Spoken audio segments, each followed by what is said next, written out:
fragrance bouquets is by definition a composition. You take a little bit of this and a little bit of this and a little bit of that, and you put them together and you create that bouquet. When you go into the luxury world, of course, the complexities and the nuances get very, very rich and deep when you're in the luxury world.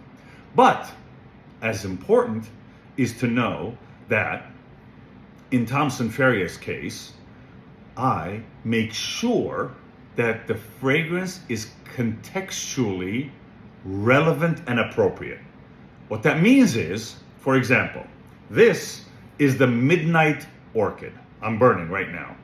So we all know orchid. Orchid is the white, right?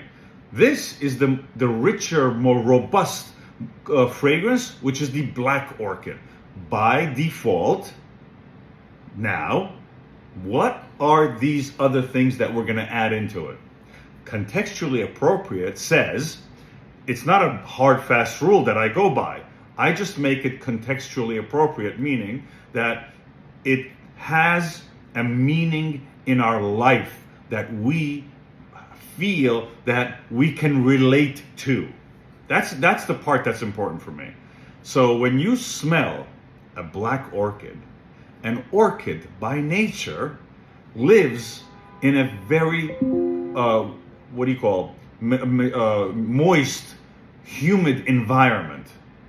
And that environment, by the way, by default means there's a canopy of trees above you that makes it a little darker, that makes it more aquatic, which is another part of the fragrance, which makes it mossy, which is another part of the fragrance. Now again, remember, when you smell the orchid, you are smelling the orchid in an environment. And that environment has a lot of other fragrances. The same way you smell a fragrance in your home, you're smelling it in context of your home.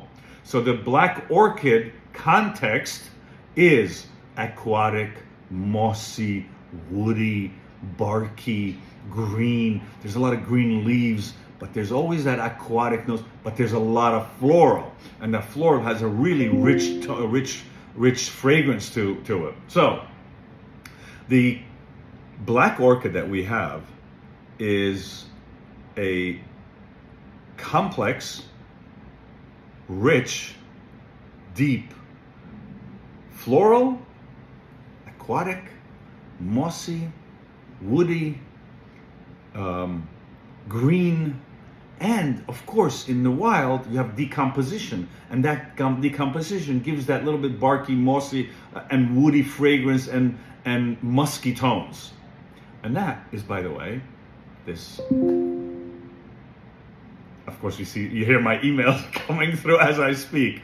But that, by the way, is the Midnight Orchid, which is the black orchid.